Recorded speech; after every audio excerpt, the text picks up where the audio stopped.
Assalamualaikum warahmatullahi wabarakatuh. Waalaikumsalam warahmatullahi Waalaikumsalam wabarakatuh. warahmatullahi wabarakatuh. Innal hamdalillah nahmaduhu wa nasta'inuhu wa nastaghfiruh wa na'udzubillahi min syururi anfusina wa min sayyiati a'malina. May yahdihillahu fala mudhillalah wa may yudlilhu fala hadiyalah. Asyhadu an la ilaha illallah wahdahu la syarikalah wa asyhadu anna Muhammadan abduhu wa rasuluh.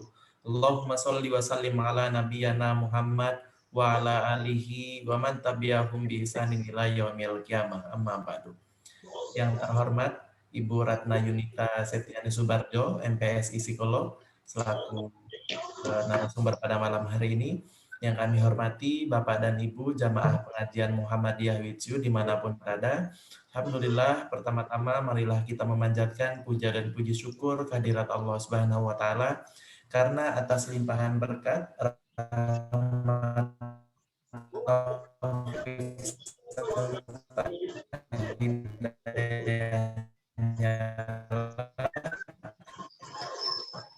sehingga pada malam hari yang bertugas menikmati, ikut belajar, ikut mengikuti pengajian. Semoga senantiasa tercurahkan pada uswatun hasanah kita, baginda Nabi. Semoga kita semua, para sahabat,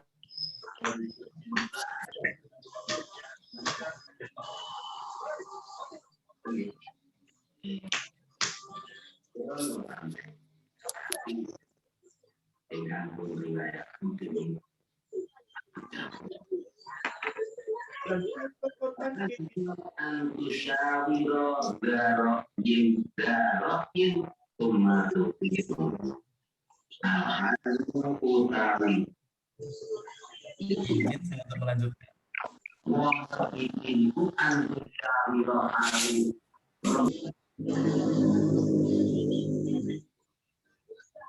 Jadi mohon izin untuk melanjutkan, Bapak dan Ibu tadi sempat tertentu.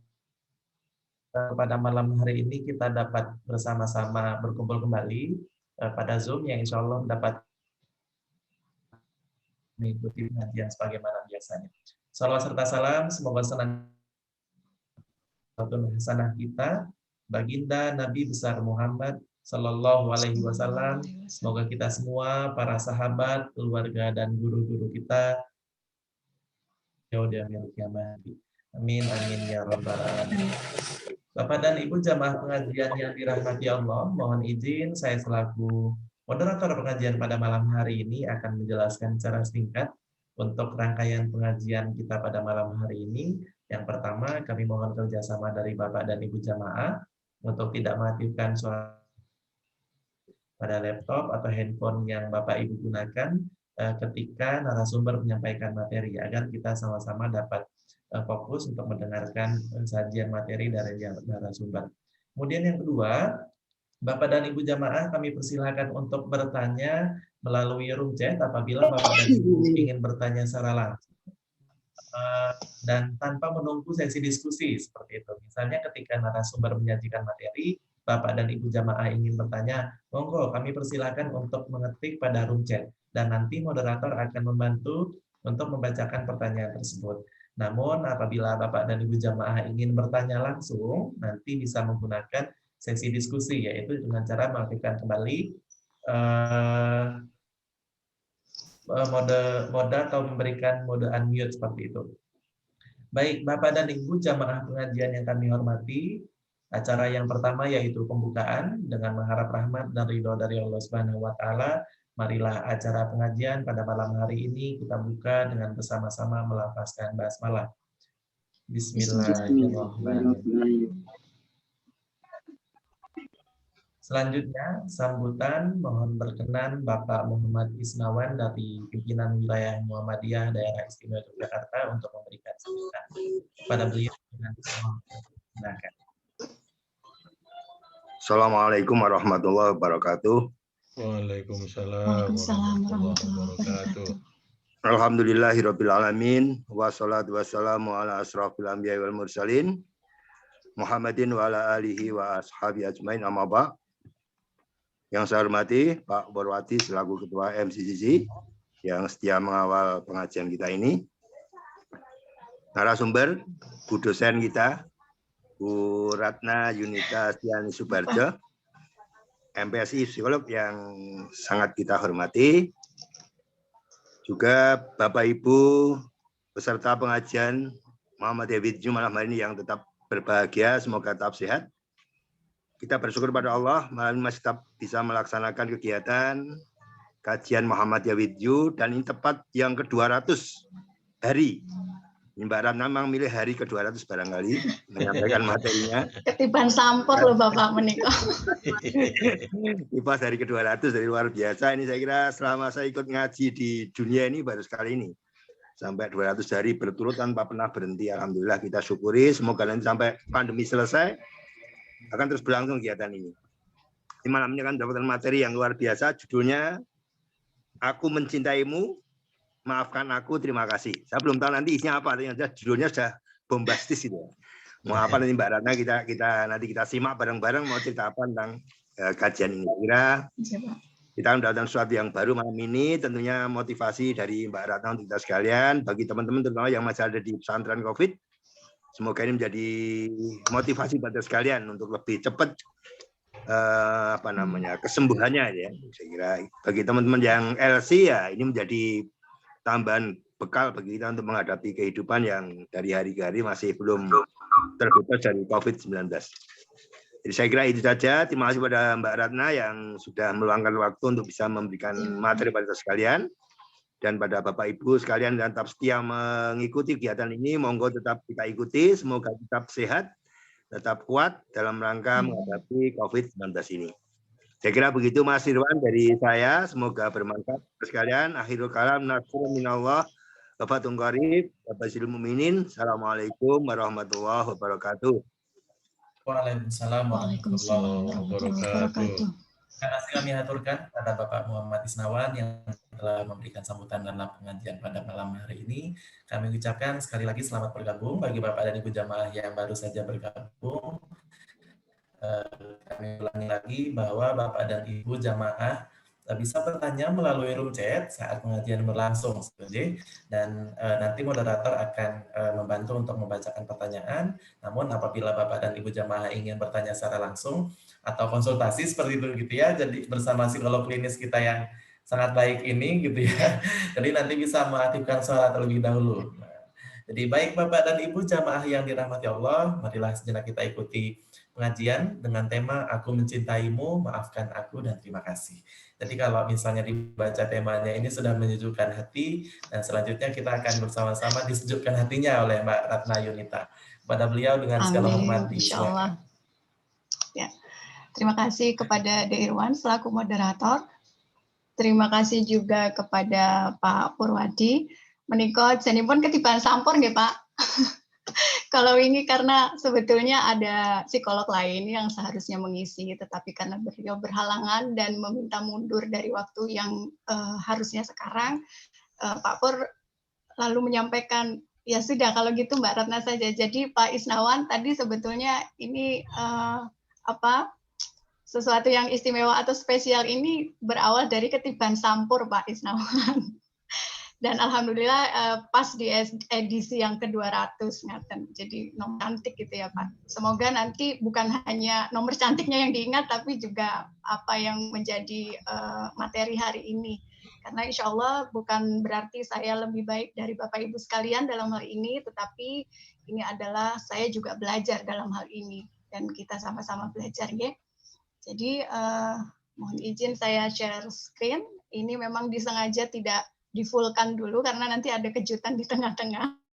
Jadi mohon izin ini di setting seperti ini dulu nggih. Nanti insya Allah akan di slideshow dengan penuh.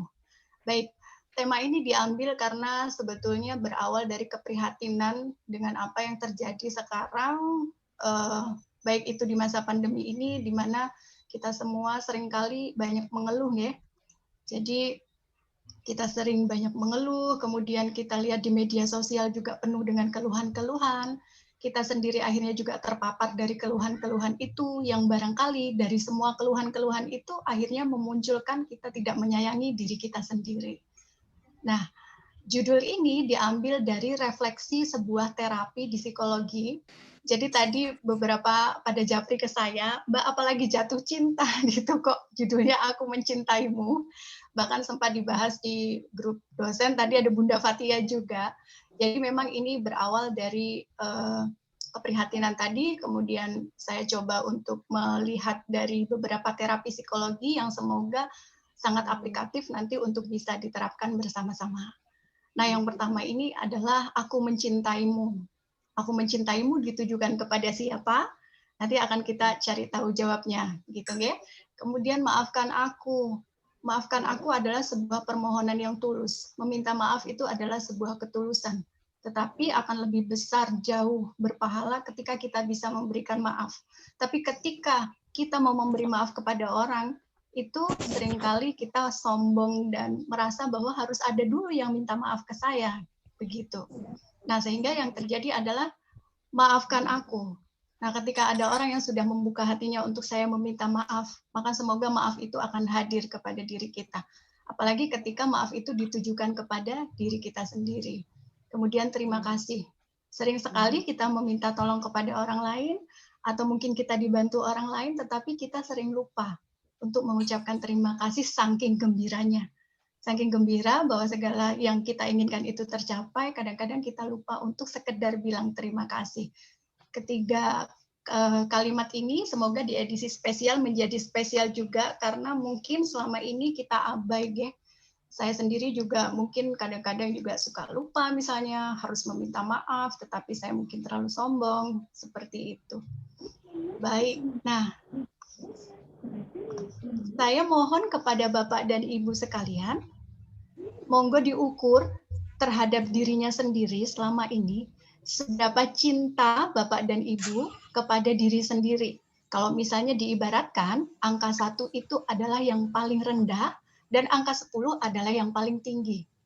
Sepemahaman dan apa yang Bapak Ibu rasakan selama ini, ketika cinta itu dikembalikan kepada diri kita sendiri.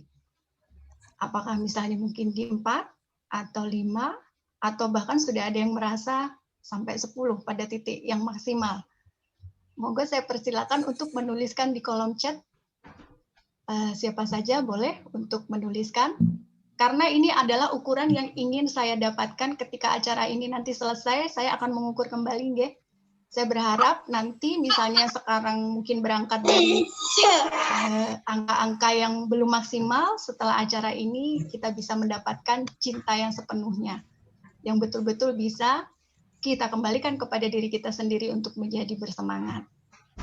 Oke, alhamdulillah banyak yang sudah melampaui titik tengah ya, karena titik tengah adalah titik kritis. Dan mungkin ini adalah buah dari pengajian-pengajian rutin yang kita selenggarakan bersama-sama MCCC PWM DIY ini Pak Purwadi dan Pak Isnawan. Sehingga semoga cinta-cinta kita kepada diri sendiri ini bisa bertahan nantinya.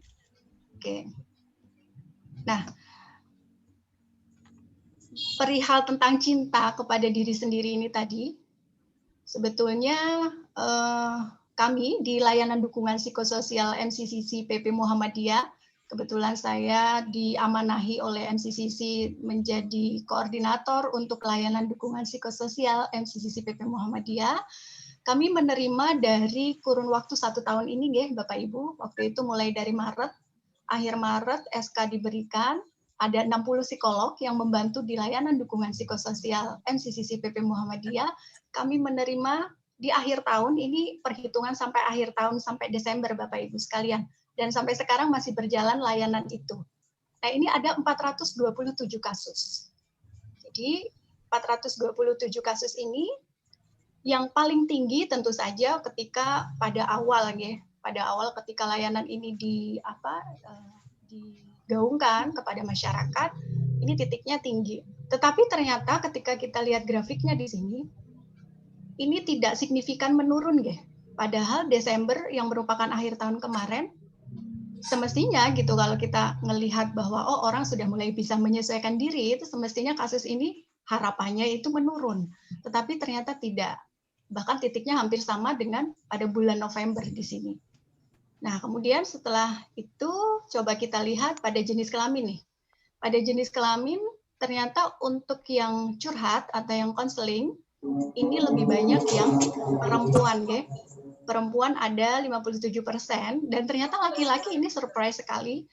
Banyak juga ini 43%. Nah, sehingga kita bisa katakan bahwa kondisi pandemi ini sangat-sangat membawa pengaruh, ya, bagi kita semua. Mulai dari mungkin permasalahan diri yang berkembang menjadi permasalahan keluarga. Karena kita tidak bisa menguasai diri, akhirnya keluarga menjadi terpapar, kemudian ternyata lingkungan, dan semakin besar lagi pada titik-titik di mana dari yang paling kecil sampai yang paling besar. Begitu. Nah, efeknya adalah bisa jadi efek yang secara personal tadi kemudian meluas. Seperti itu. Nah, kemudian kalau kita lihat dari status pernikahan, di sini 67% itu yang curhat adalah mereka yang sudah menikah dan bertahan dalam pernikahannya. 28% itu adalah mereka yang tidak tahan. Di sini belum menikah. Bukan tidak tahan, Bu. Tetapi di sini yang belum menikah. Ya, jadi kita tidak membatasi usia berapa untuk bisa curhat kepada layanan dukungan psikososial ini, Ibu. Jadi di sini usia berapapun selama mungkin mereka punya gadget dan mereka bisa menggunakannya, kemudian mereka bisa berkontak dengan kita para psikolog di LDP ini. Nah, di situ maka kemudian mereka boleh melakukan konseling. Tetapi tentunya nanti dengan prosedur-prosedur, nggih. Di antaranya misalnya mendaftar dulu, kemudian nanti dicarikan psikolog oleh admin. Nah, tahapan-tahapannya kira-kira seperti itu. Dan para psikolog di layanan dukungan psikososial ini ready dari hari Senin sampai hari Minggu, Bapak Ibu sekalian. Jadi kita tidak membatasi akses. Ini semua ada dari hari Senin sampai hari Minggu, dan salah satu di antaranya ini saya lihat tadi ada Bu Tri Winarsi. Beliau merupakan salah satu psikolog yang membantu di layanan dukungan psikososial MCCC PP Muhammadiyah. Nah, kemudian nih yang titik merah ini adalah terjadinya perceraian. Ada beberapa kasus yang memang terjadi selama pandemi, tetapi ada beberapa yang memang mereka sebelum konseling dilakukan itu memang sudah berstatus janda atau duda. Oke, nah yang selanjutnya adalah kita juga tidak menutup diri kita, ya. Layanan ini tidak ditutup hanya untuk mereka yang Muslim, tetapi juga terbuka untuk paham-paham yang lain, seperti itu. Nah, yang seterusnya adalah ini secara usia. Jadi kategorisasi usia ini tadi, mulai dari usia 15 tahun, ini usia paling muda yang melakukan konseling di layanan dukungan psikososial, dan kami memberikan gratis 3 kali, Bapak Ibu. Jadi kalau misalnya nih curhat sekali itu nggak cukup gitu. Kalau Bapak Ibu masih ingat dengan Bunia, Roronia Paramita yang beberapa waktu yang lalu sempat mengisi, Bunia ini juga merupakan salah satu psikolog yang membantu di layanan dukungan psikososial MCCC PP Muhammadiyah. Nah, kemudian ini ada beberapa yang lain. Ternyata yang paling banyak itu adalah mereka yang usianya sekitar 20-an tahun sampai 25 tahun. Ini yang titik hijau ini ada 41%. Lalu kemudian masalah apa saja biasanya yang dikeluhkan? Nah, ini. Masalah yang dikeluhkan itu ternyata lebih banyak masalah personal, Bapak Ibu sekalian. Jadi masalah personal itu yang ternyata diantaranya adalah mereka merasa bahwa ketika mereka melihat orang lain yang sudah berhasil, itu diantaranya, apalagi kondisi pandemi ini, ketika mereka sudah melihat orang lain yang berhasil, ternyata mereka merasa bahwa mereka harus berhasil juga, seperti yang mereka lihat itu. Padahal semestinya pandangannya tidak seperti itu, karena kadangkala ketika orang lain berhasil itu ada cerita menangis darah dan lain sebagainya yang terjadi, tapi kita nggak tahu tentang cerita itu. Nah, ini juga edisi spesial tadi selain 200, selain edisi 200 hari ini nih adalah 8 Maret ini adalah Hari Perempuan Internasional. Jadi saya mohon izin nih Pak Purwadi, Pak Isnawan, mohon izin bukan berarti menafikan kaum bapak-bapak, Pak Dede juga mohon maaf ini. Tidak, tetapi karena momennya tepat pas 8 Maret, sehingga saya ingin mengucapkan Selamat Hari Perempuan Internasional kepada ibu-ibu sekalian. Atau mungkin ada mbak-mbak yang bergabung juga, saya ucapkan Selamat Hari Perempuan Internasional.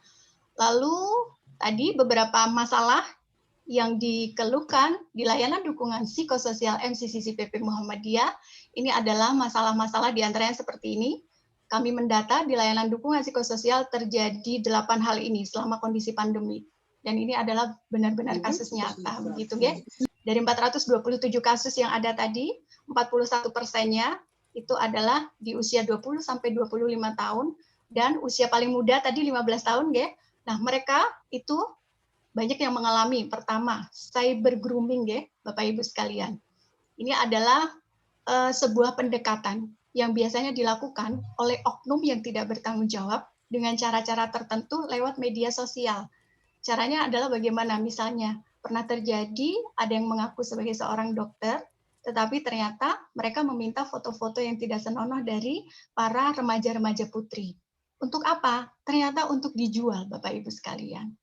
Nah, itu ternyata selama kondisi pandemi ini banyak terjadi dan membuat mereka-mereka yang pernah mengalami hal-hal seperti ini, bahkan kami menerima sekitar 3 kasus percobaan bunuh diri selama pandemi ini.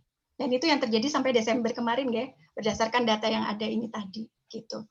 Nah, betapa sesuatu yang ternyata ketika kita cenderung tadi tidak melihat kepada diri kita, mencintai diri kita, banyak menyalahkan diri kita, merasa bersalah terhadap sesuatu dan fokus pada rasa bersalah kita sendiri tadi, itu bisa sampai mengakibatkan hal yang paling parahnya adalah percobaan bunuh diri tadi. Nah, kemudian yang kedua adalah cyber harassment. Ada pelecehan online yang dilakukan lewat media-media sosial. Dan ini banyak sekali terjadi terutama pada remaja-remaja. Ya.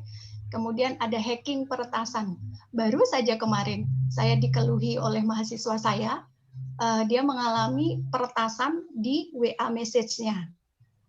Kenapa bisa begitu? Katanya dia mendapatkan kode seperti huruf-huruf Thailand, Bapak Ibu sekalian. Saya tidak tahu apakah Bapak Ibu juga pernah mengalami hal yang sama. Jika iya, maka barangkali akan lebih bijak untuk mengabaikan. Gitu, ya. Dan saya beberapa kali juga mendapatkan cerita seperti ini. Artinya cerita ini bukan berarti dari mulut ke mulut, tetapi maksudnya teman saya sendiri itu juga mengalami. Kalau dari teman saya, itu di hackingnya itu adalah ada permintaan dari mereka menyebut itu sebuah tempat belanja terpercaya lah gitu. Misalnya kayak Nonsewu gitu, saya sebut ya, misalnya Indomaret seperti itu. Nah, di Indomaret itu kemudian menyebutkan katanya dia adalah kasir dari Indomaret yang melakukan kesalahan karena telah salah kirim dan mengirimkan nomor kode tertentu supaya kita bisa mengakses balik gitu.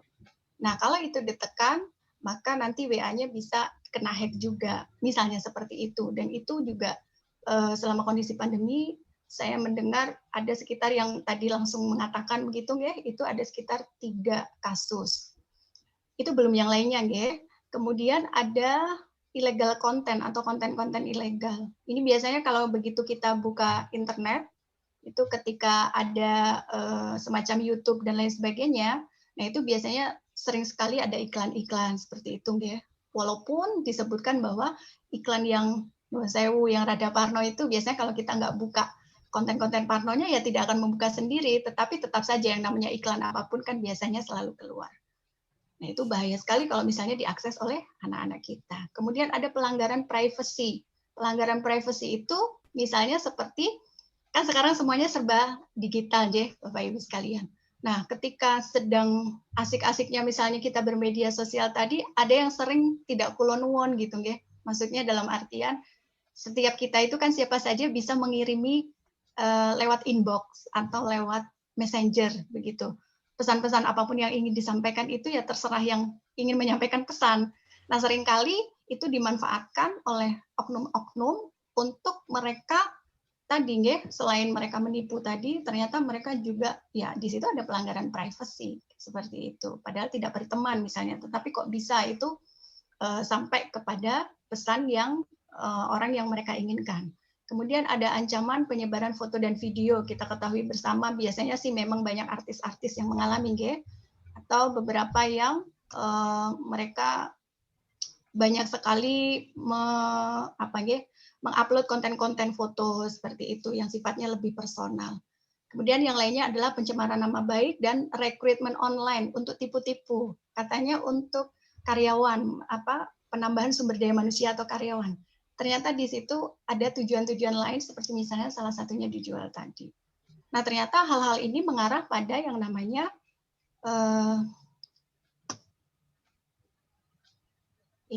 jadi ada kekerasan seksual yang terjadi tetapi secara online.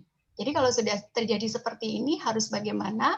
Salah satunya yang paling mudah dijangkau adalah Bapak Ibu nanti bisa mencari di Play Store. Di Play Store itu ada aplikasi lapor kasus. Isinya adalah apa saja pengetahuan yang kita perlu berkaitan dengan ini adalah pelanggaran secara psikologis, ini adalah pelanggaran secara fisik, ini adalah pelanggaran secara sosial dan lain sebagainya. Nah, di situ nanti akan kita bisa membaca secara psikoedukasinya, kemudian kita bisa lapor sekalian. Jadi nanti bisa di-download via aplikasi lapor kasus ya, namanya lapor kasus. Seperti itu Bapak Ibu. Nah, selanjutnya ini apa yang perlu kita lakukan? Nanti bisa dibaca sendiri karena bukan ini yang ingin saya jadikan sebagai inti dari materi saya hari ini, tetapi di sini saya sampaikan beberapa hal yang penting untuk kita lakukan ketika misalnya mungkin kita pernah dicurhati ponakan kita misalnya, atau kita pernah dicurhati mahasiswa kita, kalau mereka yang dosen, atau kita pernah dicurhati murid kita. Selama kondisi pandemi ini rentan sekali terjadi. Nah, kemudian yang ini adalah, mohon izin, saya akan menyampaikan materi sekaligus juga saya mohon izin nanti Bapak Ibu memberikan kode ke saya, apakah suara musik yang saya sampaikan ini tidak mengganggu suara saya yang sampai kepada Bapak Ibu sekalian. Mohon izin.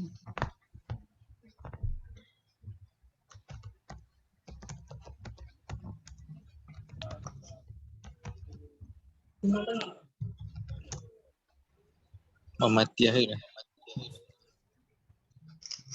Apakah suaranya sampai Bapak Ibu? Belum. Belum, Bu Nita.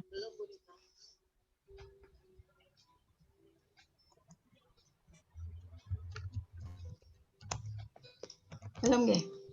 Belum, Mbak, belum. Oke, baik. Sebentar Bapak Ibu.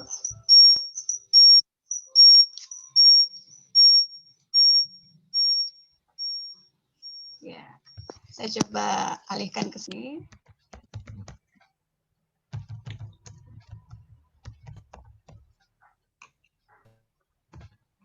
Mohon izin, apakah suaranya sampai, Bapak Ibu? Belum. Belum.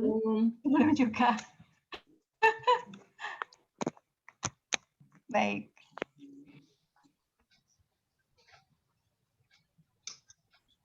Oke, sebentar ya. Saya coba setting dulu. Nah, ini sudah keluar. Oh, ini apakah sudah masuk? Ya. Sudah. Baik. Saya mohon izin bertanya, apakah suara musiknya mengganggu? Jika iya, akan saya turunkan.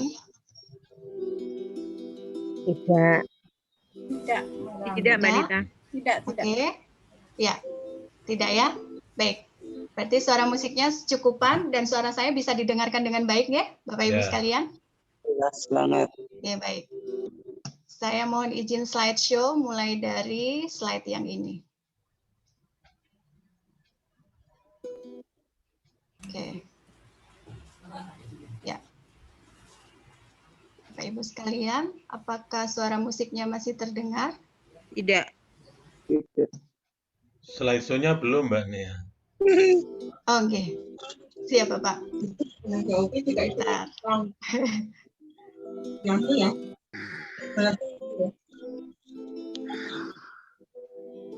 Apakah sampun? Sudah, ya, sudah. Ya. Slideshow sudah. Baik. Matur nuwun Pak Pur. Bapak Ibu sekalian, saya mohon izin untuk menyampaikan, karena ini adalah materi tentang bagaimana kita mencintai diri kita. Apakah selama ini ketika sehari-hari dalam hidup kita, kita memperhatikan bagaimana diri kita, Kita memperhatikan termasuk bagaimana kita berpenampilan di depan orang lain. Apakah kita juga memperhatikan ketika pada saatnya seharusnya kita makan, tetapi kita masih sibuk dengan pekerjaan-pekerjaan kita. Ketika seharusnya kita melakukan ritual-ritual yang seharusnya dilakukan bersama keluarga, tapi justru kita disibukkan dengan benda kecil yang bernama gadget. Apakah selama ini kita telah memperhatikan diri kita betul sampai kita mengerti bahwa kita dalam kondisi yang sehat? Ataukah justru kita sebetulnya dalam kondisi ada alarm dalam tubuh kita, tetapi kita tidak memahaminya.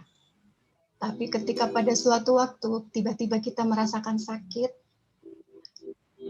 justru kita merasa menyalahkan diri kita sendiri. Atau bahkan mungkin kita menyalahkan orang lain. Kita merasa bahwa orang-orang di sekitar kita mungkin tidak perhatian dengan diri kita. Padahal awal dari semuanya itu adalah dari kelalaian kita sendiri. Awal dari tidak memperhatikannya diri kita terhadap tubuh kita. Tangan kita paksa untuk terus bergerak. Menulis, mengetik sesuatu, melakukan sesuatu, ritual sehari-hari, dan tidak kita beri waktu untuk istirahat. Apakah kita mencintai diri kita jika kita melakukan itu? Pada suatu ketika, kadang-kadang kita berlaku keras dan kasar kepada orang lain. Atau kita diperlakukan keras dan kasar oleh orang lain. Sehingga kadang-kadang kita lupa bagaimana rasanya, bagaimana efeknya ketika orang lain kasar kepada kita, malah kita balas kasar kepada orang lain. Padahal Allah mengatakan, kalau kamu berbuat baik, maka kebaikan itu akan kembali pada dirimu sendiri. Dan sebaliknya, kalau kamu berbuat buruk dan jahat, maka keburukan dan kejahatan itu pun akan kembali pada dirimu sendiri. Apakah selama ini kita merasa bahwa diri kita sudah lemah lembut kepada diri kita sendiri? Kemudian kita merasa bahwa kita tidak mengapresiasi selama ini terhadap orang lain. Mungkin selama ini kita merasa bahwa diri kita sering diabaikan oleh orang lain. Kita merasa bahwa diri kita sering dicuekin oleh orang lain. Dan kita balas balik supaya orang yang nyuekin kita, orang yang tidak mengapresiasi kita, maka dia akan merasakan berlipat-lipat seperti yang dia pernah berikan kepada kita. Apakah itu mencintai diri kita? Padahal semakin kita berbuat buruk kepada orang lain, semakin banyak beban di kepala kita, dan semakin tidak tenang diri kita. Kemudian, apakah ketika kita melakukan hal-hal itu, kita merasa damai? Padahal, ketika kita ingin membalas kepada orang lain, sebetulnya tidak ada perasaan damai di dalam diri kita. Yang ada, justru kita semakin ingin dan semakin ingin karena kita dikendalikan oleh hawa nafsu. Dan selama ini, apakah kita merawat diri kita dengan baik? Merawat tangan kita yang telah membantu kita dalam hidup kita sehari-hari. Apakah kita pernah berterima kasih kepada tangan kita dalam hidup kita sehari-hari? Apakah kita pernah meminta maaf kepada tangan kita, di mana dia telah membantu kita dalam hidup kita sehari-hari? Ketika mungkin tangan kita tiba-tiba merasa pegal, ketika tangan kita tiba-tiba merasa sakit, ketika tangan kita tiba-tiba merasa tidak berdaya. Apakah selama ini kita telah banyak memberikan perhatian dan rasa sayang dengan mengucapkan, aku mencintaimu, wahai tanganku. Dan bagian tubuh yang lainnya, aku mencintaimu, wahai mataku. Aku mencintaimu, wahai hatiku. Aku mencintaimu, wahai telingaku. Karena itu engkau tak kudekatkan kepada sesuatu yang banyak menggibahkan sesuatu. Maka itu engkau tak kubawa mendekati mereka-mereka yang banyak memberikan judgement atau banyak memberikan komentar-komentar negatif kepada diri. Engkau kujauhkan dari semua itu. Untuk supaya tidak selalu merasa bahwa segala sesuatu yang ada di dunia ini, hingar-bingarnya dunia, itu membuat beban yang semakin dalam kepada diri kita. Apakah selama ini kita sudah merawatnya? Merawat telinga kita? Merawat mata kita? Atau justru kita zolim kepada anggota tubuh kita sendiri? Apakah kita sudah menghormati? Apakah kita sudah menerima? Apakah kita sudah baik hati dan berlaku konsisten dengan semua ini? Apakah kita sudah melindungi sepenuhnya diri kita? Kadang-kadang kita selalu menuntut apapun kepada orang lain tanpa kita melihat kepada diri kita sendiri. Seringkali ketika kita melihat orang lain berhasil, kita menuntut kepada diri kita, aku ingin seperti mereka, aku ingin seperti kamu, aku ingin seperti dia. Tapi kita tidak pernah melakukan sesuatu dengan sungguh-sungguh. Bagaimana Allah akan memberikan apa yang kita mau? Kalau kita tidak sayangi diri kita dengan bersungguh-sungguh melakukan apa yang kita maui, bagaimana Allah akan memberikan sesuatu?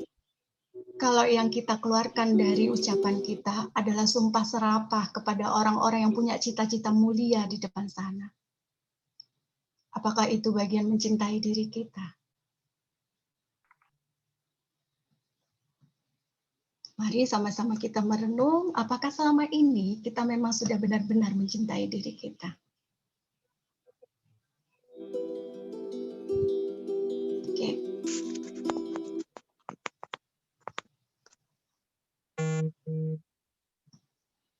Ya. Baik, Bapak Ibu sekalian, saya lanjutkan. Sebentar ya.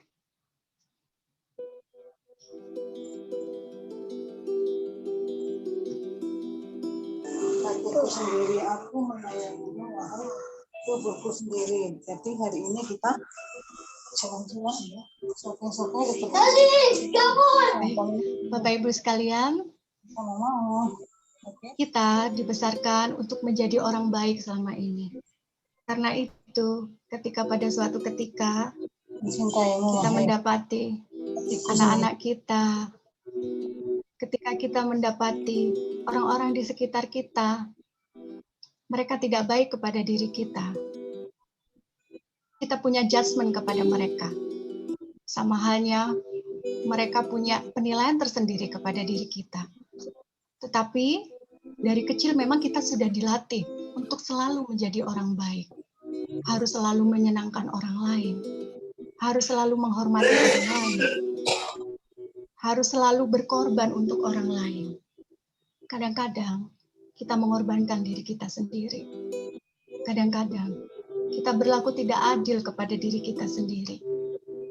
Kita melupakan diri sendiri yang sesungguhnya diri kita inilah teman dari masa kecil kita, bahkan mungkin sampai nanti kita dikubur ke liang lahat. Siapa yang paling mengerti diri kita? Kita sendiri. Tapi apakah selama ini kita sudah memberikan apresiasi kepada diri kita? Rasa cinta, mengucapkan aku mencintaimu. Rasa sayang, dengan ucapan-ucapan lain yang mungkin bentuk dari rasa sayang kepada diri kita. Apakah selama ini kita pernah melakukan itu? Atau justru kita mudah sekali menyalahkan diri kita? Gara-gara telat nih, jadinya begini. Kenapa saya nggak bisa? gara-gara ini, gara-gara itu, dan gara-gara yang lainnya. Seringkali kontrol-kontrol diri kita timpakan kepada orang lain, seolah-olah diri kita itu adalah yang paling benar, padahal kita pernah berlaku salah. Maka memaafkan diri kita sendiri adalah bagian penting untuk menjalani hari depan, masa depan kita, supaya tidak ada beban-beban di masa lalu yang terus terbawa oleh diri kita. Bahkan seringkali kita diajari pada waktu kecil kita dulu, mungkin oleh orang tua kita, mungkin oleh guru kita, mungkin oleh orang-orang yang lebih tua dari kita, bahwa kalau kamu memperhatikan dirimu sendiri, itu egois namanya. Bahwa kalau kamu memperhatikan dirimu sendiri, itu narsis namanya. Padahal tidak selalu begitu.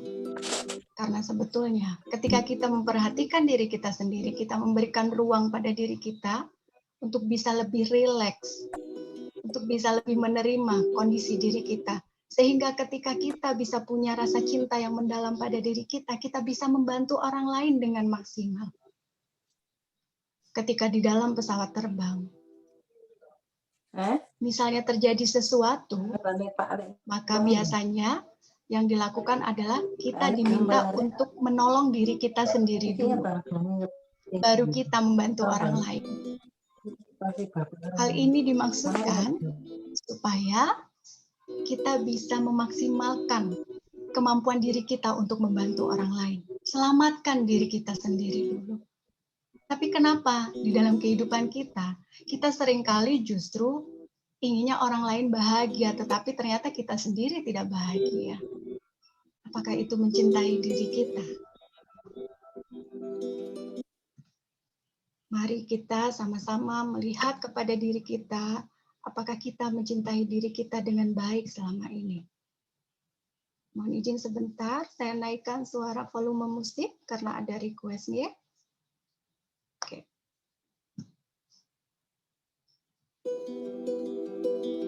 Ya. Baik. Bapak Ibu sekalian, di dalam hidup kita sering ditimpa masalah yang kadang-kadang kita tidak tahu kapan datangnya dan kapan perginya. Seperti kondisi COVID ini. Kita nggak tahu kenapa dia tiba-tiba datang. Tapi kita juga nggak tahu kapan dia pergi. Dia mampir sampai berapa lama, membuat kita mungkin semakin tidak berdaya bagi mereka-mereka yang tidak mau bergerak. Karena itu kita butuh sebuah daya di mana daya ini yang akan menggerakkan kita dalam kondisi apapun. Ketika kita dalam kondisi yang terpuruk, ketika kita dalam kondisi di bawah, layaknya roda yang berputar, hidup pun mengalami pergulatan-pergulatan. Di dalam hidup pun kita kadang merasa tersungkur, kadang kita merasa jatuh, tetapi juga kadang kita merasa sangat gembira dan bahkan terlalu gembira. Seringkali orang meratap ketika sedih, tetapi mereka menjadi lupa diri ketika mereka gembira. Maka daya resiliensi, daya tahan terhadap stres diperlukan oleh diri kita untuk bisa membuat kita bertahan dengan segala hal yang ada. Memiliki daya resiliensi yang baik adalah bagian mencintai diri kita dengan sesungguhnya. Kedua yang harus kita punya adalah compassion, perasaan sayang berbelas kasih, merasa iba pada sesuatu yang mungkin bisa melembutkan hati kita. Mungkin selama ini kita termasuk orang-orang yang keras, lembutkan hati kita dengan menghadirkan perasaan-perasaan, baik rasa iba, rasa sayang, mudah berbelas kasih kepada orang lain. Kalau melihat anak kita menangis, jangan diamkan dia. Segera rengkuh dia. Itu adalah bagian dari perasaan yang kita latih untuk bisa lembut. Kemudian kalau ada masalah-masalah lainnya, kita tidak serta-merta hanya bisa mengatakan, apa ini? Tuhan itu nggak adil. Kenapa harus terjadi dengan saya? Kenapa tidak orang lain? Berkali-kali kenapa harus dengan saya? Bukan seperti itu. Compassion itu adalah kita bisa melembutkan perasaan sayang, mencintai diri kita sendiri meskipun orang lain mungkin memperlakukan kita tidak baik, tapi kita tetap menyayangi diri kita sendiri. Ketika ada orang lain yang mungkin memberikan sesuatu yang tidak baik kepada diri kita, kita tetap berlaku baik karena kita menyayangi diri kita. Kita menyayangi diri kita, karena itu kita tidak melakukan hal-hal yang tidak baik untuk membalaskan kepada dia. Kita melakukan kebaikan karena kita percaya bahwa Allah akan menghadirkan ketenangan bagi siapapun hamba yang mereka mau bersabar. Allah juga mengatakan, jadikanlah sholat dan sabar sebagai penolong. Karena dalam kesabaran, sesungguhnya banyak hikmah yang akan kita dapatkan. Maka compassion menjadi kekuatan kita selanjutnya. Kekuatan yang ketiga adalah understanding. Mampu untuk mengerti. Tapi tidak hanya mengerti, dibutuhkan memahami. Mengerti hanya sebatas pada bagaimana kognisi kita. Mengerti hanya sebatas pada pikiran-pikiran kita. Tetapi ketika kita bisa memahami, maka kita menjadi tahu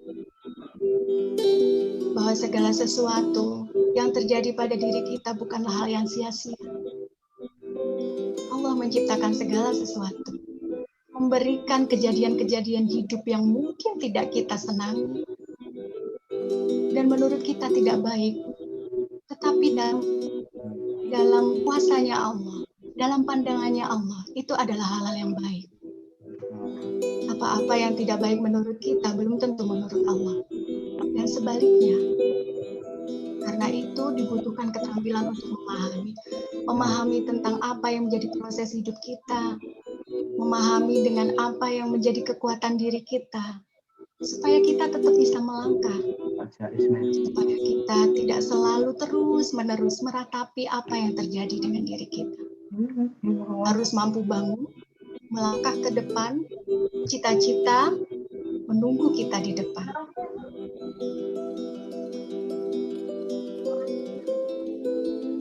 Tapi sayangnya, ketiga kekuatan kita tadi tidak selamanya berjalan mulus.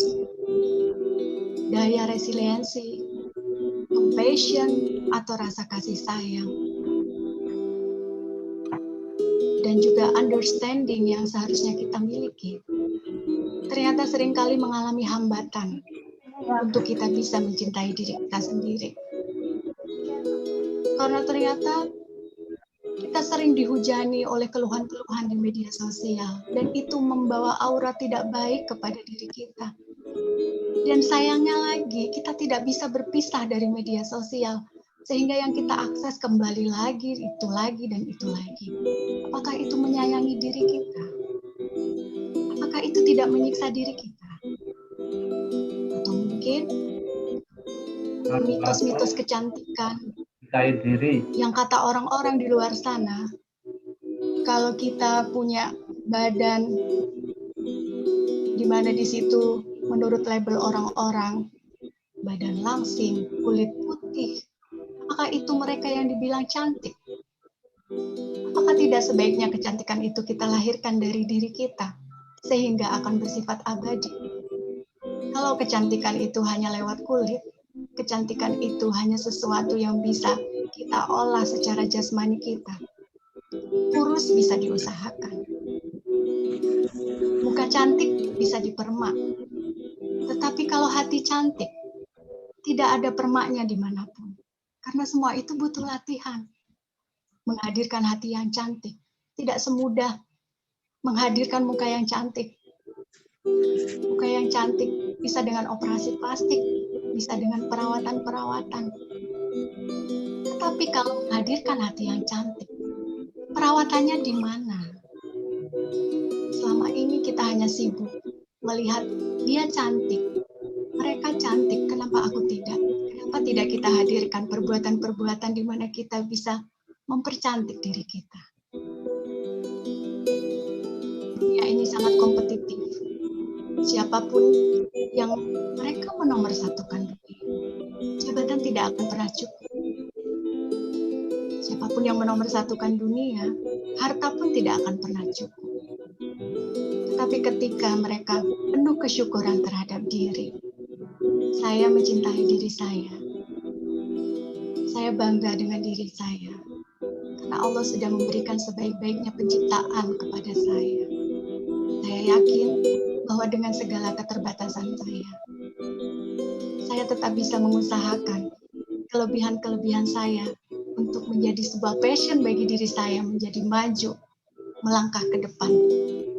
Seperti halnya semboyan dari Aisyah, kalau kita kaum perempuan, maka kita menjadi perempuan berkemajuan. Jangan karena sesuatu hal yang berbau dunia, kita merasa bahwa kita tidak bisa untuk menjadi sesuatu. Itu akan mengotori hati kita. Jadi seseorang yang dimana ketika kita tidak ada, orang-orang di sekitar kita rindu kepada kita. Jangan membuat orang-orang di sekitar kita, ketika kita ada justru mereka merasa terganggu. Mereka merasa tersaingi. Itu yang sering terjadi sekarang. Maka tidak heran ketika kita bergerak lebih maju dari yang lain, orang cenderung ingin menyingkirkan kita. Bukan merengkuh kita untuk berjalan bersama. Apakah itu namanya cinta? Lalu, hambatan untuk mencintai diri itu juga datang dari sesuatu yang berbau tekanan. Masalah-masalah hidup kita, kalau kita melihatnya dari sudut pandang negatif, itu akan memberikan tekanan besar pada diri kita. Tapi kalau kita melihat dari sisi yang positif, masalah sebesar apapun, itu adalah karunia-Nya Allah. Itu cara Allah untuk membuat kita menjadi kreatif. Pandemi ini, banyak orang-orang yang ada dalam kondisi pandemi, tetapi mereka ternyata mempunyai pencapaian yang luar biasa. Karena mereka tidak berhenti hanya dengan tekanan yang ada, lalu mereka menjadi tidak bergerak. Tidak perlu banyak mengeluh, lakukan sesuatu. Itu akan lebih dicintai dan akan lebih membuat diri kita menjadi mempunyai kekuatan yang luar biasa. Lalu, waktu kecil dulu kita seringkali dihujani dengan mitos-mitos. Kalau besok sudah jadi orang sukses, jangan lupakan kita ya. Lantas, apa itu kategori sukses? Sukses menjadi seseorang dengan pangkat-pangkat tertentu. Sukses menjadi seseorang dengan harta yang mungkin berapa mobil, berapa rumah, berapa harta, berapa uang, dan lain sebagainya. Apakah itu adalah definisi sukses? Tapi nyatanya, yang kompetitif ini membawa kita pada ranah itu. Apakah kita pernah bertanya pada diri kita sendiri, seberapa banyak amal yang sudah saya kumpulkan? Tak adanya besok Allah memanggil saya, apakah saya sudah bersiap dengan tabungan-tabungan amal kita? Apakah selama ini atau kita malah sibuk dihujani dengan mitos-mitos kesuksesan tadi karena kita gengsi dengan keluarga kita? Karena mungkin tuntutan-tuntutan dari peran-peran kita di sekolah atau nilai-nilai budaya yang sudah membuat kita melunturkan apa yang menjadi yang seharusnya kita lakukan sebagai manusia. Seharusnya ketika kita melihat kesuksesan orang lain, seharusnya kita berjalan bersama untuk bisa menemukan semakin sukses, bukan hanya mensukseskan orang lain, tetapi kesuksesan bersama itu menjadi buah besar ketika nanti semua orang bisa menjadi sukses. Bukan saling merendahkan dan membegal. Bukan kemudian kita menghambat diri kita sendiri dari rasa cinta.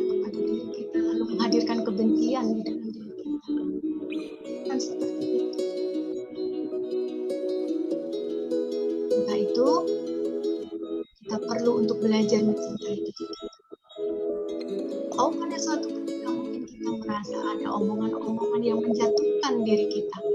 Selama kita benar, jangan perhatikan omongan-omongan. Abaikan semua suara yang masuk ke telinga kita. Itu zolim namanya. Kita menzolimi diri kita sendiri. Kita punya pilihan dalam hidup kita. Hormati pilihan kita. Karena dia hadir sesuai dengan apa yang kita mau. Berikan yang terbaik pada diri kita dan orang-orang di sekitar kita. Tapi bukan berarti kita selalu menuruti orang lain. Lalu kita melupakan kebahagiaan untuk diri kita. Apresiasi segala pencapaian kita. Biasakan untuk selalu mengucapkan, aku mencintaimu, wahai tubuh. Aku menyayangimu, wahai tubuh.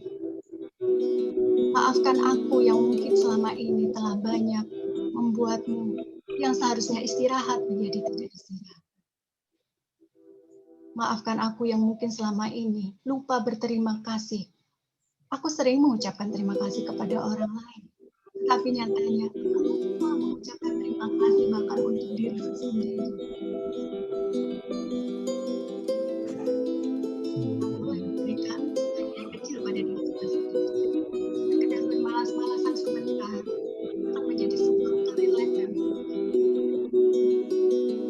Sekedar memanjakan diri sebentar. Jika kita mungkin hobi belanja dan lain sebagainya. Asal itu dilakukan ketika memang kita dalam kondisi yang kita apa-apa bagian dari diri kita cintai. Kalau kita merasa gagal dengan diri kita, peluk diri kita.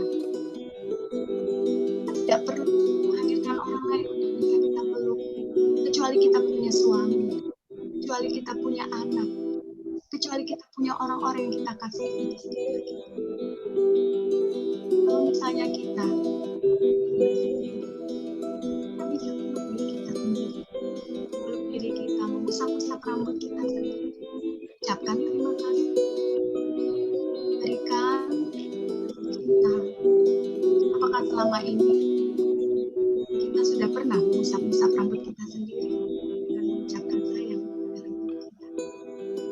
Nah, selama ini kita sudah pernah mengusap-usap telinga kita sendiri dan mengucapkan sayang kepada telinga kita. Dan begitu juga dengan anggota tubuh yang lain. Rasakan semua perasaan yang hadir ketika kita melakukan hal ini. Akan menambah vitamin bagi diri kita untuk bisa bertahan dan memiliki daya resiliensi tadi. Rawat diri kita pada fisik. Perawatan fisik mudah didapat. Ada salon, ada tempat merawat yang lain. Tapi merawat emosi kita, tidak seperti merawat fisik kita. Di mana salon? Hanya di diri kita sendiri. Siapa yang bisa membenahi? Hanya diri kita sendiri. Perawatan pikiran, jauhkan pikiran-pikiran kita dari pikir yang tidak ada gunanya. Dan pikiran yang mengarah pada hal negatif. Kenapa kita menghabiskan waktu kita berpikir negatif? Vitamin yang baik untuk diri kita. Benar-benar selalu katakan pada pikiran aku mencintai. Maafkan aku. Terima kasih. Kekuatan sosial. Jadi ada hubungan baik dengan orang lain di sekitar kita. Karena jika terjadi sesuatu, siapa sih yang sebetulnya kita perlukan di dalam hidup kita? Teman-teman kita kan? Jika misalnya kita membutuhkan pertolongan, siapa yang bisa kita hadirkan dalam hidup kita? Dan ketika kita merawat sosial kita, sebetulnya kita memperbanyak silaturahim yang artinya juga meluaskan pintu rezeki kita. Yang terakhir adalah perawatan spiritual, di mana ketika kita dalam kondisi lelah, lelah psikis, lelah badan, tapi Allah maha segalanya. Lelah apapun kita, Allah tidak akan lelah untuk memberimu semua.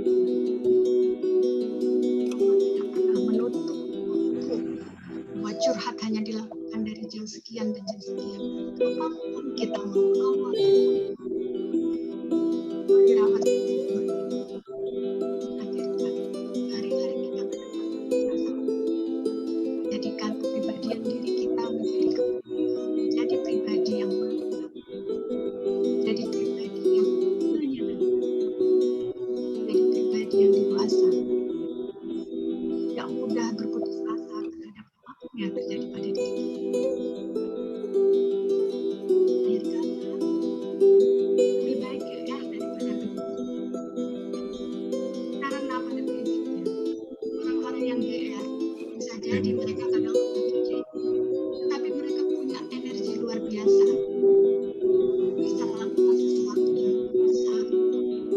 Kalau orang-orang minder, apa yang bisa dilakukan oleh diri ketika kita merasa dibenamkan, makin dibenamkan oleh situasi, kondisi, dan makin merasa semakin terbenam ketika kita menyalahkan diri kita sendiri. So, enjoy your stuff.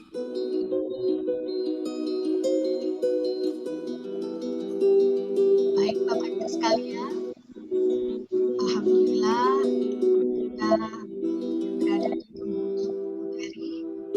Mohon Bapak dan Ibu sekalian bisa menuliskan pada kolom chat berapa berita yang hadir pada diri Bapak Ibu sekalian. Kolom chat.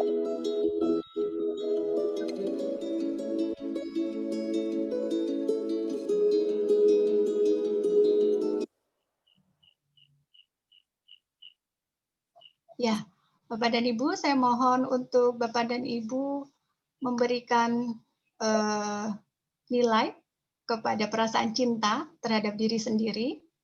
Kalau misalnya tadi mungkin ada yang memberikan nilai 7 dan lain sebagainya, monggo sekarang berikan nilai kepada diri Bapak Ibu sendiri. Apakah suara saya terdengar, Bapak dan Ibu? Terdengar. Terdengar. Baik, matur nuwun.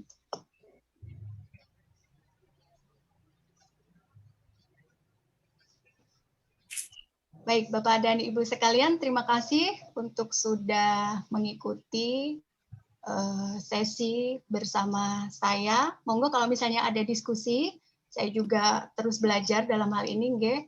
Karena pada dasarnya kadang-kadang memang ketika kita disibukkan dengan sesuatu, kita menjadi lupa dan menzolimi diri kita sendiri.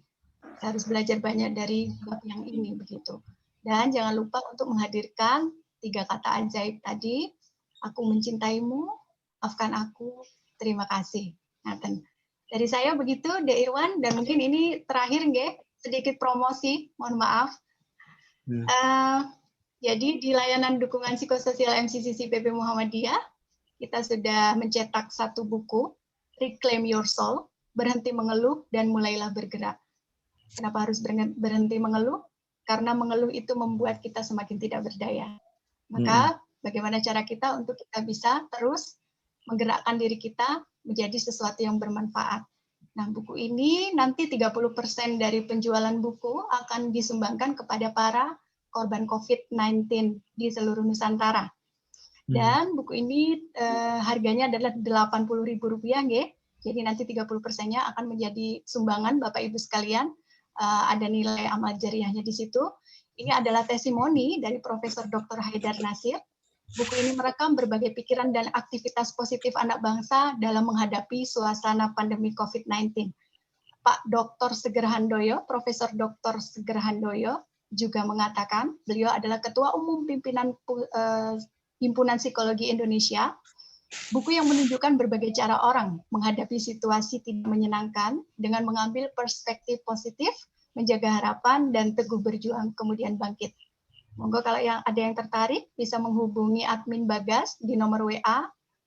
Sudah saya sertakan. Nanti insya Allah untuk materi saya bagikan Bapak Ibu sekalian dan semoga bermanfaat. Baik, J, terima kasih Bu Wahmiati. Nanti monggo bisa langsung ke nomor WA di depan ya, yang saya sertakan di slide. Ya, J. Baik, begitu dari saya Bapak dan Ibu sekalian. Mohon maaf bila ada hal-hal yang kurang. Dan saya menerima masukan, kemudian diskusi dan pertanyaan. Barangkali waktunya masih ada ya, De Irwan ya. Saya kembalikan kepada De Irwan selaku moderator. Silakan. Baik, terima kasih kami aturkan kepada Mbak Ratna Yunita selaku penceramah pada malam hari ini.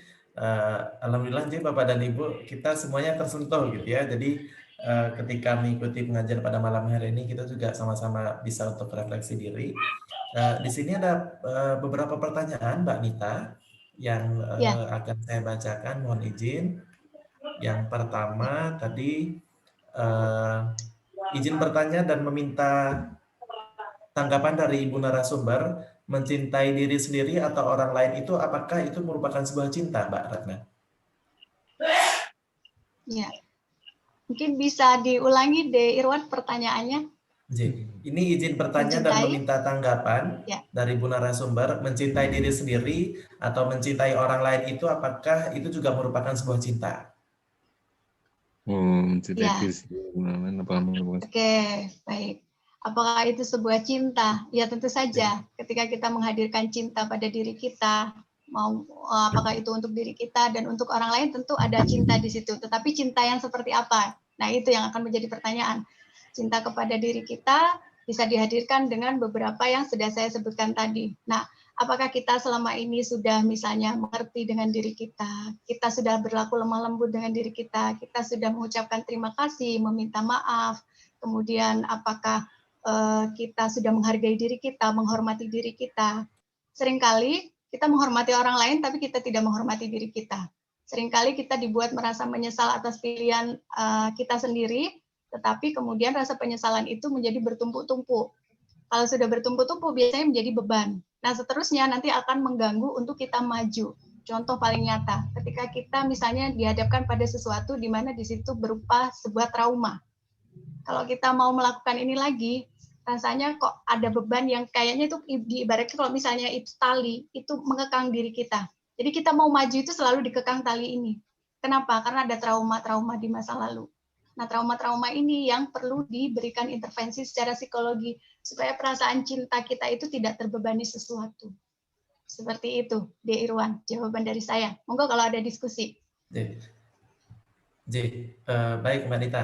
Ini ada pertanyaan lagi dari jamaah. Mohon izin bertanya, ukuran self love itu secara keilmuan itu seperti apa, Bu Nita? Pernah suatu ketika sahabat saya menganulir pernyataan bahwa saya sudah mencintai diri dengan mengatakan belum. Namun kamu baru mencintai orang lain, belum mencintai diri sendiri. Belajarlah untuk self love. Jadi mungkin yang punya pertanyaan bisa langsung bertanya atau mengaktifkan suara. Jadi ini terkait dengan self love, Mbak Nita. Jadi kalau kata beliau ini terkait dengan mencintai diri sendiri. Jadi apakah kamu sudah mencintai diri sendiri? Mungkin Mbak Nita bisa menjelaskan lebih lanjut. Monggo Mbak Nita. Iya, oke. Jadi kalau kita mencintai, D. Irwan, saya kok kurang nangkep ya. Karena tadi ada suara-suara, mohon maaf. Mungkin bisa diulangi lagi, D. Irwan. Baik, ini kalau jamaah ingin bertanya ini Mbak Nita, bahwa apakah bagaimana cara untuk mencintai gitu ya, karena beliau ini ditanya sama temennya, apakah kamu sudah mencintai diri sendiri, jadi disarankan untuk belajarlah untuk self love. Jadi kalau itu seperti apa untuk mencintai diri sendiri? Ya, mencintai diri kita sendiri itu gimana caranya? Pertama peka dengan diri kita tadi ya, kan seringkali itu sebetulnya misalnya dalam kondisi tertentu, misalnya Allah itu udah ngasih warning, kayak tadi yang saya hadirkan dalam materi tadi. Allah udah ngasih warning, kita tuh perutnya mungkin rasanya agak gimana gitu, nggak nyaman gitu ya. Kemudian badan itu rasanya agak gimana gitu, nggak enak. Tapi kita masih memaksakan diri karena mungkin ada deadline yang harus kita lakukan dengan segera. Sehingga seringkali deadline itu membuat kita melupakan yang padahal seharusnya itu menjadi hak dari diri kita. Nah, apakah itu adalah bentuk cinta kepada diri kita ketika kita memenuhi deadline itu? Deadline itu siapa sih? Itu orang lain kan ya. Walaupun mungkin deadline itu misalnya memang harus segera dilakukan, tetapi upayakan untuk paling tidak hadirkan perasaan di mana kita bisa rileks sebentar.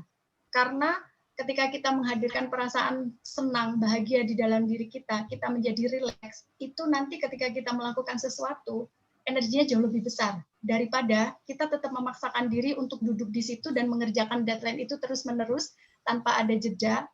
Katakanlah misalnya, oke lah mungkin merilekskan atau memberikan cinta kepada diri itu sebatas 15 menit aja. Dengan cara apa? Misalnya, kita menikmati, kita minum teh yang kita buat sendiri, bahkan adukannya itu berapa kali kita aduk gulanya, itu sampai kita perhatikan betul. Kita benar-benar meresapi apa yang sedang kita lakukan sekarang. Kemudian ketika kita minum teh itu, rasanya gimana? Anget kah? Manis kah? itu terasa betul pada diri kita. Nah, dengan begitu, perasaan kita menjadi peka. Kepekaan itu adalah bagian dari cinta kepada diri kita sendiri. Nah, sehingga ketika nanti kita harus berurusan lagi dengan pekerjaan kita, setidaknya sudah ada 15 menit di mana kita pakai untuk bikin teh, itu kan sebetulnya olahraga ya. Nilai rileksnya kan juga di situ. Dan kita memaknai betul apa yang kita berikan untuk diri kita. Seperti itu, De Irwan. Baik, terima kasih Mbak Nita. Ini mohon konfirmasi Pak Budiono, apakah ingin bertanya? Ini soalnya tandanya raise hand. Jadi kita sambil J. Baik, kalau tidak, saya akan membacakan pertanyaan lagi karena ini ada beberapa pertanyaan, Mbak Nita. Ini mohon izin Bu Lili dari Batam, apakah Ibu bisa untuk menyampaikan ke Mbak Nita? Tapi kalau sepertinya ini akan lebih mudah ketika Bu Lili menyampaikan ke Mbak Nita langsung sepertinya. Oke, monggo Bu Lili. Assalamualaikum Bu Ratna. Monggo Ibu, silahkan Ibu. Waalaikumsalam warahmatullahi wabarakatuh. Bu, monggo Bu. Gini, saya itu kan sudah purna tugas. Kemudian saya tinggal berdua di rumah dengan suami. Karena anak-anak dan cucu kan sudah pisah rumah istilahnya kan ya. Kemudian saya benar-benar menikmati ya, karena apa? Setiap pagi kami bisa berdua dengan suami, kemudian kita habis sholat subuh itu berjamaah, kemudian kita melaksanakan senam lansia misalnya seperti itu. Kemudian juga saya bisa masih bisa memanfaatkan waktu ini untuk berolahraga bersama suami.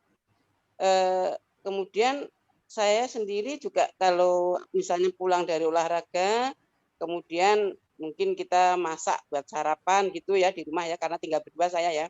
Kemudian kalau habis sarapan, kemudian mungkin saya santai sebentar, akhirnya saya ngantuk misalnya seperti itu. Kemudian ngantuk ini ya sudah saya buat tidur aja santai. Terus kemudian sambil menunggu rileks saya mungkin sudah tidak begitu capek tenaga saya. Kemudian saya mungkin masak siang buat makan siang ya. Kemudian habis makan siang ya bersolat, makan siang, terus saya tidur. Nah, apakah ini juga termasuk sudah istilahnya mencintai diri saya sendiri seperti itu, Bu Ratna. Ya, begitu Bu Ratna, matur nuwun. Iya, terima kasih Bu Lili atas pertanyaannya. Langsung saya jawab ya, De Irwan ya. Langsung saja. Iya, jadi selama itu dilakukan Ibu dengan bahagia, selama kemudian itu menjadi energi bagi Ibu untuk melakukan hal-hal yang lain, menjadi motivasi bagi diri Ibu, maka itu bagian dari mencintai diri, Bu. Karena kan sebetulnya tadi ada beberapa hak yang sudah dipenuhi, misalnya. Alhamdulillah, jadi kan di situ Ibu tadi ada secara fisiknya juga, secara sosialnya juga, kemudian spiritualitasnya juga. Nah, nilai-nilai itu sebetulnya kan sudah terpenuhi. Sekarang, apakah Ibu bahagia? Kalau Ibu bahagia dan melakukannya dengan semangat, hal itu nanti akan membuat semangat-semangat yang lain untuk melakukan hal-hal yang lain. Insya Allah sudah cukup untuk bisa membuat self-love tadi, Ibu.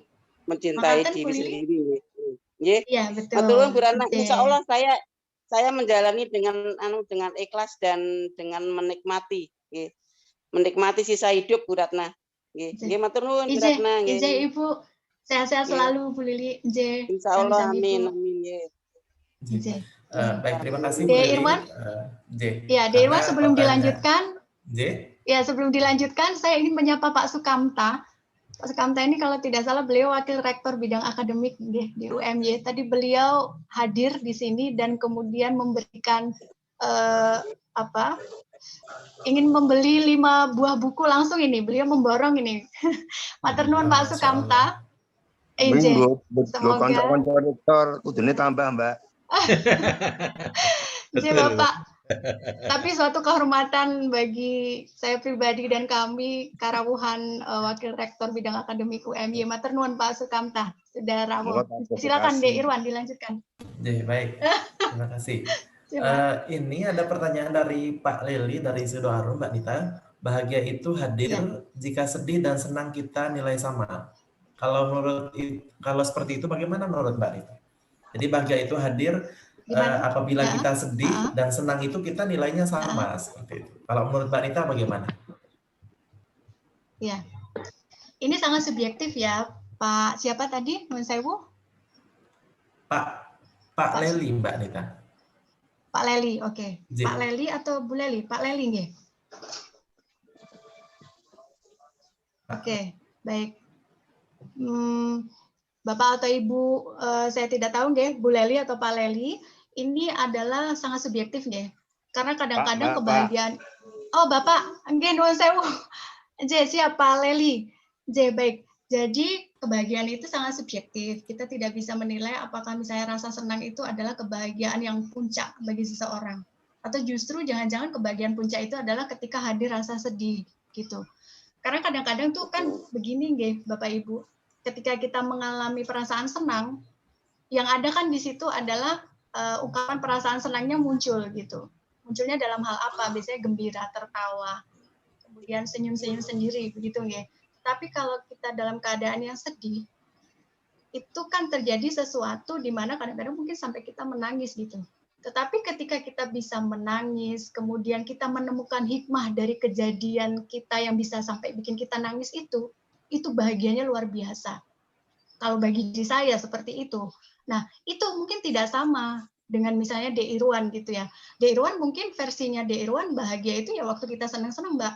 Kalau sedih-sedih ngapain itu maksudnya diingat-ingat atau ngapain kita saya rasa kalau misalnya sedih, misalnya De Irwan bilang, ketika kita sedih yang ada biasanya kan cuma baper-baper aja, Mbak. Misalnya seperti itu. Mungkin karena De Irwan generasi milenial gitu ya, sehingga dia tidak suka tuh apa yang berbau sedih. Padahal sebenarnya di balik sedih itu banyak sekali pesan hikmah dari Allah yang diberikan kepada kita. Nah kalau saya pribadi, saya tuh merasa paling bahagia di situ. Seperti itu, Pak Leli.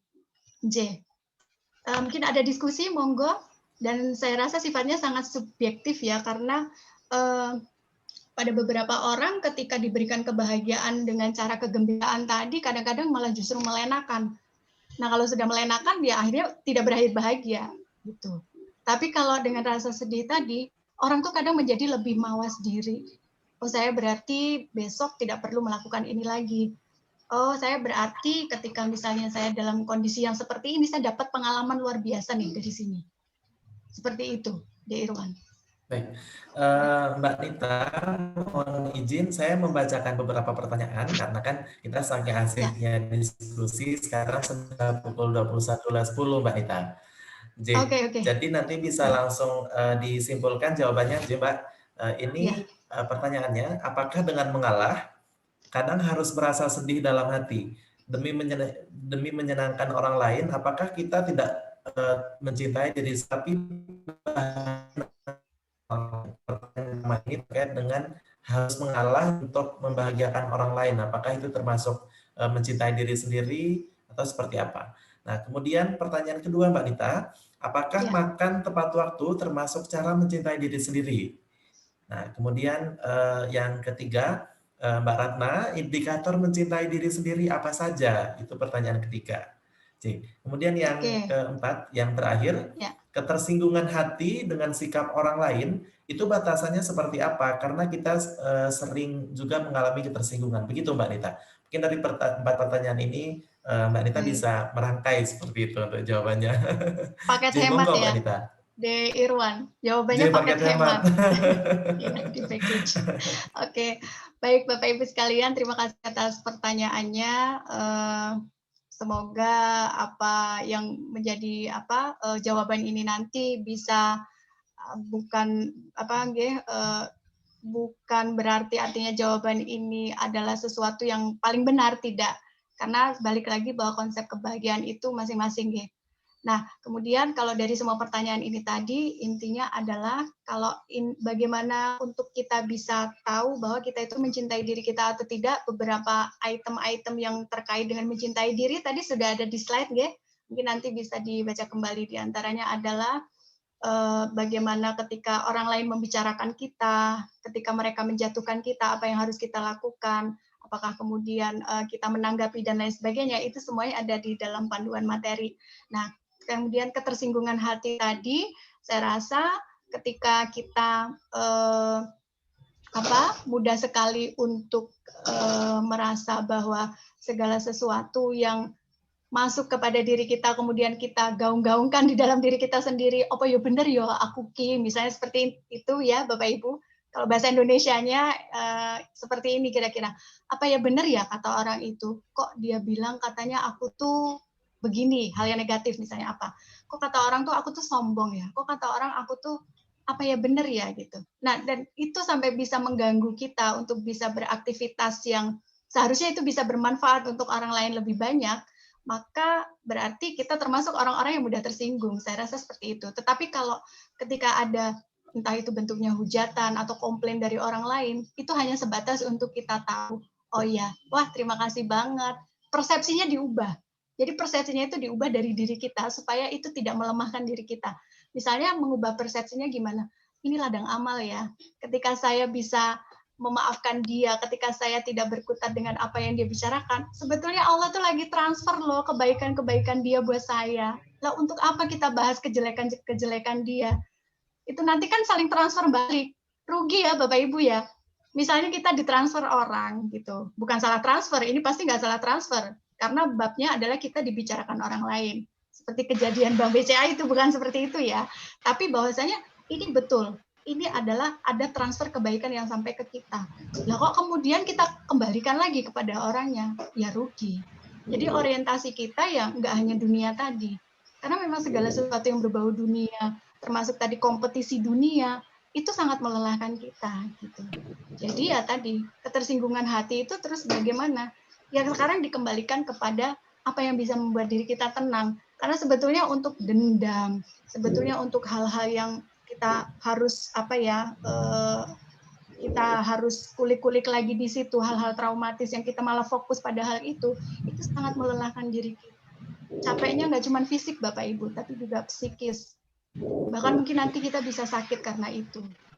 Berapa banyak kita tahu masalah-masalah psikologis yang berujung pada sakitnya fisik. Kalau dibawa ke dokter, diperiksa dokter, nggak ada penyakitnya. Nggak ada kelihatan, mau di ronsen, mau di apa, pemeriksaan dalam, nggak ada semuanya. Tapi kenapa selalu merasakan, di sini tuh sakit sekali, gitu. Nanti dadanya jadi kembang kempis, manakala orang membicarakan namanya saja, kita udah kayak kena asma misalnya. Nah kan berarti itu menyiksa diri kita. Jadi nggak usah tersinggung tadi hal-hal yang kalau memang itu nggak benar menggambarkan diri kita, biar dia lewat-lewat aja, masuk telinga kanan, keluar telinga kiri. Seperti itu saya rasa nggih tadi. Nah kemudian bagaimana, apakah kalau kita membahagiakan orang lain itu kita zolim pada diri? Belum tentu juga. Kalau kita bahagia dan kemudian tidak mengambil hak-hak kita, termasuk tadi dari segi waktu ya, karena tidak mungkin juga kita hidup hanya untuk diri kita sendiri, itu nggak mungkin, itu keniscayaan ya Bapak Ibu. Tapi bahwasanya ketika kita memberikan sesuatu kepada orang lain tadi, kita tetap punya waktu untuk diri kita sendiri juga. Misalnya tadi kalau saya bilang, oh ya mungkin kita seharian nge-zoom, tapi punyalah waktu 20 menit kah, atau 30 menit itu untuk bersantai dengan diri kita sendiri. Melakukan hal-hal sederhana aja. Hobinya Bapak Ibu apa? Hobi siram-siram, lakukan siram-siram, tapi penuh dihayati. Mulai dari bagaimana muter keran untuk menghidupkan air, sampai airnya keluar, sampai berapa banyak tanaman yang disiram, itu dilakukan betul. Dan itu akan akan semakin bagus kalau misalnya kita melakukannya juga dengan misalnya istighfar. Kita ingat-ingat apa yang menjadi koreksi kita hari ini, itu pasti luar biasa sekali efeknya. Untuk kita semakin merasa bahwa apa yang kita lakukan itu bukan sesuatu yang sia-sia. Meskipun itu hal yang menurut orang lain jelek sekalipun. Gitu. Jadi kalau kita sudah barengi tadi artinya bahwa ya kita nggak egois gitu, nggak selalu kemudian apa-apa, pokoknya nggak mau, aku mau menyediakan waktu buat diriku sendiri, nggak begitu juga gitu. Tetapi bahwasanya ya kita sediakan waktu, walaupun mungkin hanya sedikit tadi, tapi kita hayati betul. Kita hadirkan rasa-rasa spiritualitas kita, sosial kita, emosi kita rem, belajar untuk mengelola manajemen diri dengan mengelola emosi kita tadi. Dan itu butuh latihan. Makanya tadi saya sampaikan ke Bapak Ibu di materi bahwa kalau kita mau permak wajah kita, itu mudah saja kita pergi ke salon, Ge. Tapi kalau kita mau permak hati kita di mana? Nggak ada tempatnya untuk permak hati, kecuali kita melatih diri kita sendiri. Itu jawaban dari saya, De Irwan. Semoga bisa memuaskan, Ge, bagi Bapak Ibu yang bertanya tadi. Terima kasih. Baik, ini pertanyaan terakhir Mbak Nita. Mungkin nanti Mbak Nita juga sekalian untuk memberikan kesimpulan. Jadi Mbak Nita, ini ada pertanyaan untuk mencapai sebuah kebahagiaan, apa harus ada kebahagiaan yang lain yang dikorbankan, Mbak? Jadi ini pertanyaan dari Pak Fikri Wildan. Jadi apakah untuk mencapai sebuah kebahagiaan itu apakah ada kebahagiaan lain yang harus kita korbankan, Mbak Nita? Dan mohon izin Mbak Nita untuk langsung memberikan kesimpulan nanti di akhir. Oke. Ya, baik. Terima kasih Bapak atas pertanyaannya tadi dari Pak Wildan ya. Jadi kalau menurut saya Bapak, ketika kita ingin memberikan kebahagiaan, apakah kita mengorbankan kebahagiaan yang lain? Ini bisa dilihat dengan skala prioritas. Bahwa misalnya kita ingin punya sesuatu yang kita hadirkan itu seperti apa. Misalnya nih, ketika kita ingin membahagiakan anak kita, di mana kita harus datang ke, misalnya mungkin kita dibutuhkan di tempat anak kita, sehingga kita harus datang ke tempat mereka. Padahal kita punya acara sendiri yang semestinya maksudnya itu bisa membahagiakan Bapak, misalnya seperti itu. Nah, ketika hal-hal di mana seharusnya kita dibutuhkan anak kita, tadi skala prioritas nggak buat Bapak? Kalau itu menjadi skala prioritas, ya memang kita harus mengorbankan kesenangan-kesenangan kita yang lain. Saya misalnya, saya bukan berarti saya nggak mau mengisi acara nggih Pak For, betul, tapi ini hanya untuk contoh. Saya, kalau saya mau berpikir dengan prioritas pribadi saya nggak mau misalnya tergabung dalam pengajian COVID. Karena saya misalnya mungkin berpikirnya lebih ke pekerjaan-pekerjaan saya, misalnya begitu ya. Tetapi bukan itu yang menjadi tujuan kebahagiaan saya. Bagi saya, ketika misalnya saya bisa berkontribusi positif bagi banyak orang, justru itu menjadi doa-doa baik untuk saya. Bisa jadi pekerjaan yang tadinya secara logika saya pikir saya bisa kerjakan tanpa gangguan, justru menjadi dilancarkan ketika saya berada di tengah Bapak dan Ibu sekalian. Siapa tahu dari obrolan atau dari materi dari Bapak Ibu yang lainnya, ternyata itu bisa membantu tugas saya menjadi cepat selesai. Atau mungkin ada dorongan semangat dari situ. Banyak hikmah yang mungkin kita hanya bisa dapatkan ketika kita menjalani skala prioritas kita itu tadi. Begitu jawaban dari saya, Bapak. Dan mungkin langsung ya, berarti ya, De Irwan ya? Langsung saja, Mbak Nita. Oke. Ya, baik. Jadi, Bapak dan Ibu sekalian, terima kasih yang sudah menyimak bahkan sampai akhir materi ini. Intinya adalah kita harus saling mengingatkan. Saya pribadi juga perlu juga diingatkan kadang-kadang berkaitan misalnya dengan sesuatu yang rasa-rasanya semua pengen dikerjakan dalam satu waktu, misalnya seperti itu ya. Tapi kita semua punya kemampuan yang terbatas dan jangan lupa untuk selalu mengucapkan, aku mencintaimu, maafkan aku, dan terima kasih. Berulang-ulang kita lakukan kepada diri kita. Mungkin kalau yang Bapak Ibu pernah mendengarkan materi dari Mbak Nia beberapa waktu yang lalu, Mbak Nia mengajarkan kita buang sampah, ini adalah follow up dari buang sampah. Buang sampahnya dilakukan, perbanyak sugesti diri, aku mencintaimu, maafkan aku, dan terima kasih. Maka itu akan menjadi kekuatan bagi diri kita untuk menghadapi pandemi ini atau apapun nanti masalah yang kita hadapi. Yakin bahwa ada pertolongan Allah bersama kita. Saya rasa begitu, De Irwan, untuk closing statement dari saya. Semoga manfaat bagi semua, khususnya bagi saya pribadi, dan mohon maaf atas segala kekurangan. Monggo, De Irwan, saya kembalikan kepada De Irwan. Baik. Terima kasih kami aturkan pada Mbak Ratna Yunita yang telah memberikan pengajian pada malam hari ini, pengajian yang insya Allah sangat menyentuh hati kita Bapak dan Ibu. Dan terima kasih juga ini Mbak Anita banyak sekali yang mengapresiasi, dan semoga insya Allah ini sangat bermanfaat sekali untuk kita Bapak dan Ibu. Amin. Jadi kalau misalnya motor atau mobil atau kendaraan yang itu ada kerusakan atau ada hal-hal yang perlu diperbaiki di bengkel, maka malam ini merupakan bengkel hati kita Bapak dan Ibu, dan insya Allah akan menjadi ilmu yang bermanfaat untuk kita semuanya, dan juga untuk merubah perilaku kita, mengupgrade gitu ya. Jadi memperbaharui perilaku kita menjadi orang yang mencintai diri sendiri, selalu memaafkan, dan tentunya berterima kasih ya. Dan semoga ini juga menjadi amal jariah untuk Mbak Nita, dan juga kita dapat meneruskan ilmu malam ini keluarga, kepada teman dan juga kerabat kita, seperti itu. Amin. Baik, Bapak dan Ibu jamaah pengajian yang dirahmati Allah, acara yang terakhir yaitu marilah acara pengajian pada malam hari ini kita tutup. Oh, J. Pripun Mbak Nita? Ya, maaf, karena ini edisi spesial ya, yang ke-200 tadi, dan berkenaan dengan Hari Perempuan Internasional, boleh nggak kalau didokumentasikan?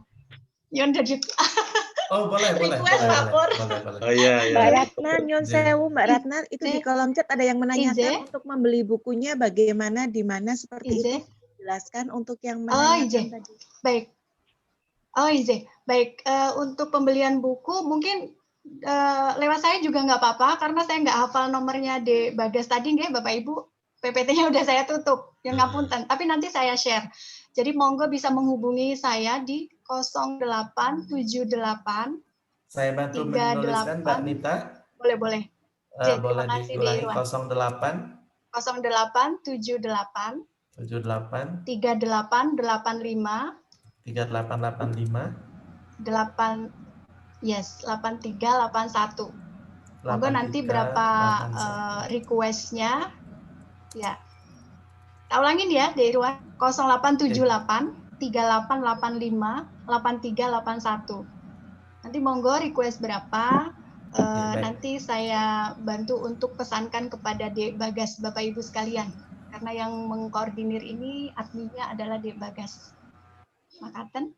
Dan terima kasih atas peran serta Bapak Ibu sekalian tadi nggih, mensukseskan juga untuk kita membantu para korban COVID, karena 30% dari penjualan buku akan kita berikan kepada para korban COVID. Monggo mengaktifkan kamera, mohon izin kita akan sama-sama berfoto. Bisa menggunakan tombol reaction, jadi akan terlihat tampilan love gitu ya, jadi mencintai. Wah, malam ini malam mencintai diri sendiri. Yang belum mengaktifkan kamera kami tunggu. Sepertinya merepotkan Pak Por menikah Bapak. Boten. Nyun ngapunten Pak Por. Apabila Bapak dan Ibu belum bisa mengaktifkan kamera, boleh pakai reaction untuk love saja Bapak dan Ibu. Oh iya.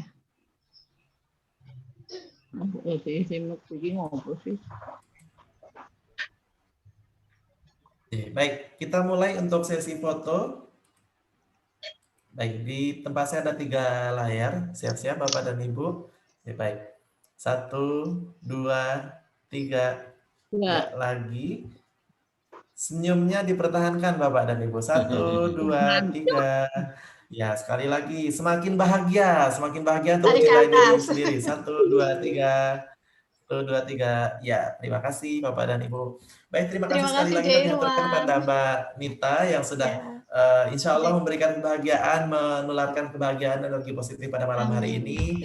Dan Bapak dan Ibu, sekarang kita sudah pukul 21.26, tidak terasa kalau kita asik dalam belajar, tentunya waktunya memang tidak terasa. Jadi Bapak dan Ibu.